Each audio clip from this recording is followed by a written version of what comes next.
Peter DeBoer fired by the Dallas Stars today. I am absolutely shocked by that. I got to be honest. And I thought we mentioned yesterday that the ownership gave him a vote of confidence or something. Did we not read that on a tweet? Or There was, I believe, a quote floating around about how much he's won, how well he's done. I mean, clearly something came out of the aftermath, I think, of the Ottinger stuff. Yeah. There's been some reports that maybe the exit meetings and some of the players didn't love some of the stuff. I don't know how much of that is true or not. But it's a bad look. The GM, the owner, someone fell on the sword and said, Pete's got to go. Look, I think if you've been around a game a lot, you realize that once that goaltender, who is their franchise goaltender, and he makes $8 million a year, and he yanked him out of the net and said, "You're not going back in there." I thought that was the end of it for Pete because they didn't win the game. It got ugly after that. Yeah. But do me a favor, Jim Nill or ownership or whoever. The same thing happened with Dwayne Casey in Toronto. Don't let the guy go out there and do media, and then you fire him after. You knew you were going to fire him, so fire him. That's garbage. And there's no vacancies left either. But all the coaching jobs have been filled. Here's the thing, though. So what's he going to do? As far as I know, I don't believe there's any openings left. But it doesn't. This smells of exactly like you said. They're fine with it, upper management, but then they have exit meetings and somebody's feelings were hurt outside of Ottinger.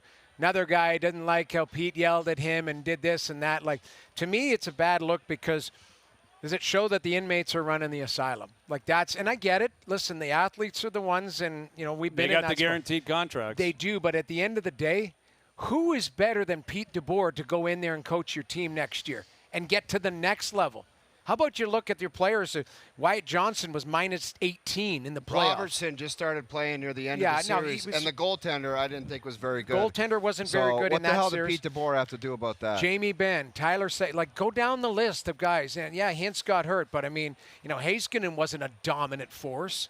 But it's like every organization when this happens, they say to themselves, we have to get a piece of flesh here for something. But for who? Do you think the Dallas Stars fan base will be frothing at the mouth all summer saying, I can't believe no one got canned for that? I don't think they would have. You know what always gets said to me when it comes to like PR and stuff? They need a body on the tarmac. That's the body right there. Toronto Maple Leafs, Brendan Shanahan, there's your body. Right? Yeah, but you're right. Who's going to replace him? Because I will torch their next hiring if it's some whatever. Well, Lavi's out there. Guys like that, but you know what? It's different. What they might be looking is a different voice. And you know what? Jim Nill framed it the right way. He said they need a different voice.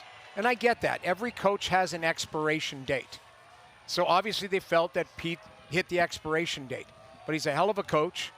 And if you look at the most winning in the last 3 years, as far as games played, winning and all that, it's the Dallas Stars. Well, listen, DeBoer's a really, really good coach. He's coached some really good teams. Yeah. Right. San Jose was good when he was there. Vegas was good. This Dallas team is really good. He'll get another job because he's well liked. I think he's great with the media. I know where you're going with this. And he wins. Where do you think I'm going with this? Regular season wins. Well, I mean, that's the question about where it goes next. Right. Right. And in terms of how he handles it, how Dallas handles it. You mentioned, the market. I don't know Dallas well enough, but the Cowboys are in minicamp soon. Things are going to change pretty quickly down there. So I don't know if this really is about the market and people freaking out as much as it was. They probably didn't love the way he handled the Ottinger stuff. And the way he spoke after the game I don't think was great. No, I didn't love that. He singled him out. He goes, well, he's lost to them as if the Stars hadn't. Right. You pinpoint Ottinger and it's like, well, he as opposed to us. Right. You knew it was going to happen, but don't let him. Pete DeBoer has been fired before. He can handle getting fired. Do not let him go out there and speak to the media and address the team and then fire him. That I agree with. If you're going to come up with your decision, which you're entitled to, like Pete's a big boy, and DeBoer will get another job, and he's a lifer in the league. He's been in the league for a long, long time, and he's a great coach. But I agree with that. The idea of slow playing it, waiting until all these other jobs are taken as well. So now DeBoer's out there, Laviolette's out there. Yeah. And now you get into the regular season, and does someone have a slow start? And I could see Pete jumping in somewhere in November or December next year. He's got a year left on his deal. The other thing, too, is I don't think this was a knee-jerk reaction.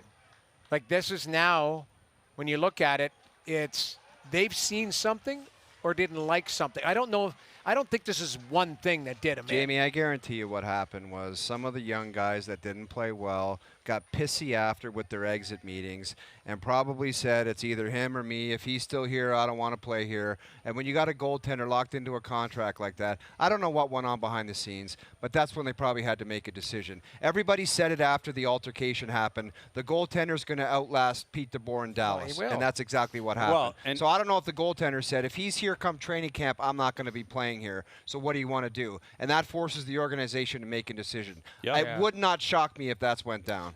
It wouldn't be surprising at all if that were to happen. Now, again, they had a bad stretch in the final 10 games of the regular They season. did, yep. They were down 2-0 with 10 minutes to go in Game 7.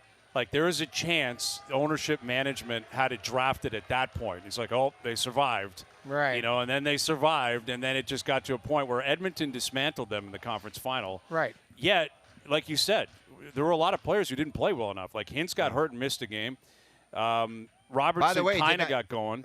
No, it wasn't Hintz. It was Heiskanen. He Heiskanen came back. barely played. No, he didn't. I don't think he played very well when he came back. No, and he was injured clearly. Yeah, and Andre, like, I think it's more on the players than Pete DeBoer. It's 100% on the players. DeBoer's not out there giving up breakaways. He's not out there having missed assignments. It was the team. But what I think what they're saying, and I agree with you, Brian, there's probably pockets of this season that they didn't like, and they saw something and go, this team is up to this level. We're not going to get past this level. We need something. Something has to change. Instead of changing 20 players, it's the coach. Yep. That's really what it is. And it sucks. We love Pete DeBoer. He is going to get another job. I would be shocked if he wasn't employed by Christmas. Because you're right. If everything's By filled right Christmas, now. I think he'll be. Everything's filled. Well, right everything's filled up now. Right now. I mean, look at Pittsburgh hired, was it Muse yesterday? You know? Yeah. So, I mean. Marco Sturm in Boston. Sturm, like at the end of the day. Now. I bet you there's a bunch of teams that wish they had a held on.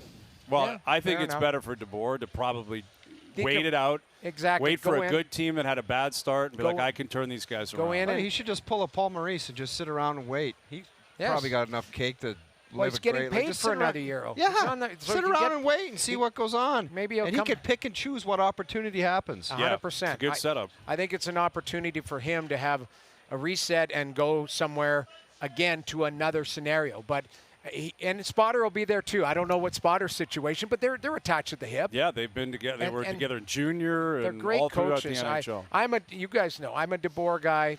We're all DeBoer guys. Yeah, we love it. Pete. It sucks. I just don't know what happened from the end of the year. If this is their evaluation, it's like, okay, now we got to whack them because of the information we've gathered from the players or whatever. I'll say this too. The flip side of this, great job to get. If you're out there and you're a coach and you're still looking for a job, Dallas is loaded, man. Like they have everything set in terms of like how they're built. Now, I don't know if they've got what it takes to get over the top, and that comes with some pressure because if whoever the next coach is going to be, Jim Nill and company are going to say, you got to win a Stanley Cup with this team. Well, the next coach has got to say to Wyatt Johnston and Robertson and Ottinger and Heiskanen, there's only so much. Like you guys are only doing so much when you get to a certain point. Can you elevate and be better? We're forgetting. You've got Connor McDavid coming after you. So what are you going to do about it? We're forgetting one name that was Conn Smythe-worthy and then Mikko disappeared Rantanen against Edmonton. That's right. Did you notice Rantanen at Yeah, all? he threw didn't up do it. some ninja dust against the Oilers. He didn't score the final he 8 or didn't 9 do a playoff damn games. thing. So, But he's a guy that's there, and that's 8 my point. years, 12 million. Coaches always say, like, it was the same thing when Berube got here. He didn't look at the Leafs and say, well, these guys can't win. He's like, I'll take these guys because I know I can get to the playoffs. Yep. And I'll try to change it. Well, he couldn't. Yeah. So, I'm not going to sit here and predict that will happen with the Stars. What I'm saying is if you get this job, you're going to the playoffs, year one. It's not a scenario where you're going to a bad team and it's going to take you 2 or 3 years. You got to battle to get to the playoffs, and you win Coach of the Year because you took them from, a team that was last place and they snuck in, kind of like the Calgary Flames were close to making the playoffs, and Huska did a great job. Exactly. This is a team loaded with talent and in their prime.